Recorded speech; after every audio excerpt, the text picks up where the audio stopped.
জাপানে ডিপেন্ডেন্ট ভিসায় সিওই পাওয়ার পরে কি কি করতে হবে, কি কি পেপারস এম্বাসিতে জমা দিতে হবে, তা নিয়েই থাকছে আমার আজকের এই ব্লগটা। সো স্কিপ না করে পুরোটা দেখুন। Hello everyone, it's me Monalisa Munni. Welcome to my another blog.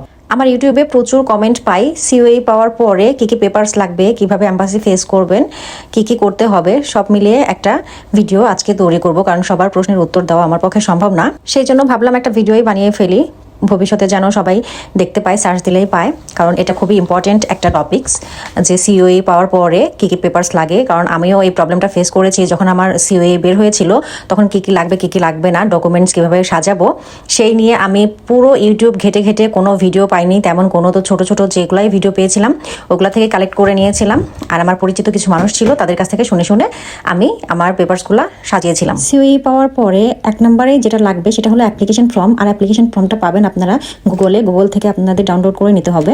দ্বিতীয়ত valid passport. Second, valid passport হলো আপনার যে পাসপোর্টটা আছে মিনিমাম 6 মাস মেয়াদ থাকতে হবে সেই পাসপোর্টটা। আর 3 নম্বরে হলো ওল্ড পাসপোর্ট, যদি থাকে, না থাকলে দরকার নেই, পুরোনো পাসপোর্ট থাকলে পরে সেই পাসপোর্টটা সাথে করে নিয়ে যাবেন।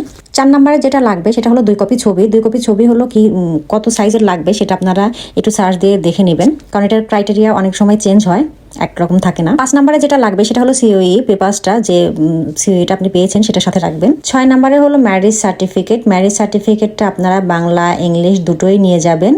আর ম্যারেজ সার্টিফিকেটটা এটা হলো ফটোকপি করবেন, ফটোকপি করে নোটারি করে নেবেন। মাস্ট এটা নোটারি করতেই হবে, সার্টিফিকেট তো মেন কপি জমা নেবে না, ফটোকপি যে কপি দিবেন আপনি সেই কপিটাই নোটারি করতে হবে। 7 নম্বরে যেটা নিতে হবে সেটা হলো স্কুল সার্টিফিকেট। স্কুল সার্টিফিকেট যদি আপনার থাকে তাহলে নেবেন, আর স্কুল সার্টিফিকেটটাও ফটোকপি করে নোটারি করবেন, মেন কপিটা সাথে করে নিয়ে যাবেন দেখানোর জন্য, যদি থাকে, আর না থাকলে দেওয়ার দরকার নেই। আমি আমার স্কুল, কলেজ, ইউনিভার্সিটি 3টা সার্টিফিকেটই নিয়েছিলাম, মেন কপি প্লাস ফটোকপি। ফটোকপিটা হলো নোটারি করেছিলাম, আর মেন কপিটা এমনি দেখানোর জন্য নিয়ে গিয়েছি। 8 নম্বরে হলো যেটা লাগবে সেটা ফ্যামিলি সার্টিফিকেট। ফ্যামিলি সার্টিফিকেটটা মোস্ট ইম্পর্টেন্ট, সেটা অনেকেই বোঝে না ফ্যামিলি সার্টিফিকেটটা কিভাবে বানাবে, বা কার ফ্যামিলি সার্টিফিকেট, নিজের ফ্যামিলি সার্টিফিকেট নাকি শ্বশুর বাড়ির ফ্যামিলি সার্টিফিকেট। এটা শ্বশুর বাড়ির ফ্যামিলি সার্টিফিকেট না, এটা হলো আপনার ফ্যামিলি সার্টিফিকেট। আপনারা কয় ভাই বোন আছেন, বাবা মা, আপনি এই ফ্যামিলি সার্টিফিকেট, এটা নিজের ফ্যামিলি সার্টিফিকেট, বারবার বলছি। 9 নম্বরে হলো পাসপোর্ট কপি। পাসপোর্ট কপিটা হলো যে অ্যাপ্লিকেশন করেছেন, যে জাপানে থাকে তার পাসপোর্টের কপি। পাসপোর্টের কপি মাস্ট সাথে রাখবেন, এটা লাগবেই, এটা রিকোয়ারমেন্ট ডিপেন্ডেন্ট ভিসার। আর লাস্ট যেটা 10 নম্বরে হলো জাইরো কার্ডের কপি, মানে জাপান যিনি থাকেন তার পাসপোর্ট কপি, জাইরো কার্ডের কপি। আর এর বাইরেও যেগুলা লাগবে সেগুলা হলো যখন আপনার অ্যাপ্লিকেশন করা হয়েছিল সেই অ্যাপ্লিকেশনের যে যতগুলো ডকুমেন্ট আছে সেই ডকুমেন্টের কপিগুলা।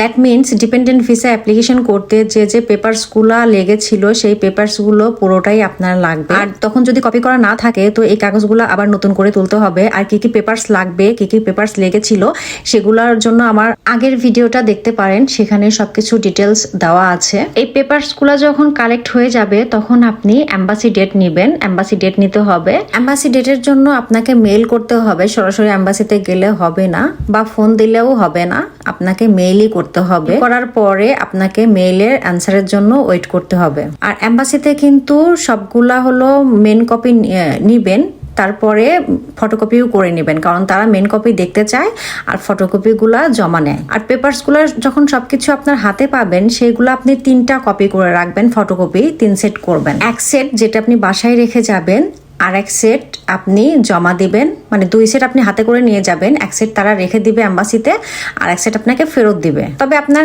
সেফটির জন্য আপনি 3 কপি করবেন, 2টা করলেই হয়, কিন্তু আমি বলবো যে আপনি 3টা করে কপি করবেন। আর ইন্টারভিউ দেওয়ার ক্ষেত্রে বলি, আপনার যখন ইন্টারভিউ ডেট আসবে তখন ড্রেস আপ ম্যান্ডেটরি না, আপনার যে ড্রেস মন চায় আপনি সেই ড্রেস পরে যাবেন। আপনি বোরখা পরতে চাইলে আপনি বোরখা পরে যাবেন, আপনি ওয়েস্টার্ন পরতে চাইলে ওয়েস্টার্ন পরে যাবেন। আপনি যদি মনে করেন যে আপনি একটু ফর্মাল ড্রেসে যাবেন তাতেও সমস্যা নেই, এখানে ড্রেসটা ম্যাটার করে না। ডিপেন্ডেন্ট ভিসায় মেন ম্যাটার করে হলো আপনার পেপারসগুলা, আপনার কতদিন বিয়ে হয়েছে, ফ্যামিলিগতভাবে বিয়ে হয়েছে নাকি লাভ ম্যারেজ, আপনার হাজবেন্ড কোথায় থাকে, অ্যাড্রেস জিজ্ঞাসা করতে পারে। অনেক কোশ্চেনে জিজ্ঞাসা করতে পারে, এটা ডিপেন্ড করে ইন্টারভিউয়ারের মেন্টালিটির উপরে। আপনি স্মার্টলি অ্যান্সার দিলে পরে আপনার ভিসা হবে, না হলে তারা একটু আপনাকে ঘোরাবে, রিজেক্ট করবে না, কারণ ডিপেন্ডেন্ট ভিসার খুব রিজেক্ট কম হয় সিওভি বের হওয়ার পরে। তবে যাই কোশ্চেন করুক আপনি স্মার্টলি অ্যান্সার দেওয়ার চেষ্টা করবেন। এগুলো আপনি একটু মুখস্থ করে নিয়ে যাবেন, যে আপনার হাজবেন্ড কোথায় জব করে, কোথায় থাকে, কতদিন বিয়ে হয়েছে, কিভাবে বিয়ে হয়েছে।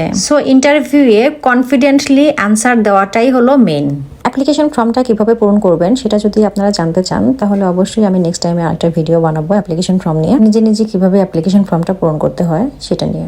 আর এর বাইরেও যদি আপনাদের কোনো কিছু জানার থাকে তাহলে অবশ্যই কমেন্টসে জানাবেন, আমি চেষ্টা করব আপনাদেরকে জানানোর। এখানে আরেকটা কথা বলে রাখি, আপনারা যখন ছবি তুলবেন এম্বাসিতে জমা দেওয়ার জন্য, সেই ছবিগুলো আপনারা একটু বেশি করে বের করে নিয়ে আসবেন। অনেকগুলো কপি করবেন, কপি করে সাথে রাখবেন, কারণ জাপানে আসার পরেও আপনাদের এই ছবিগুলো কাজে দিবে। আপনাদের সুবিধার জন্য আমার ডেসক্রিপশন বক্সে 1 থেকে 10 পর্যন্ত যে রিকোয়ারমেন্টগুলো আছে সবগুলা লিখে দিব, একটু কষ্ট করে দেখে নেবেন, তাহলে আপনাদের আর অন্য কোথাও থেকে খুঁজতে হবে না। আর ভিডিওটা যদি ভালো লেগে থাকে তাহলে অবশ্যই লাইক করবেন, কমেন্টে জানাবেন আর শেয়ার করতে ভুলবেন না। Thank you.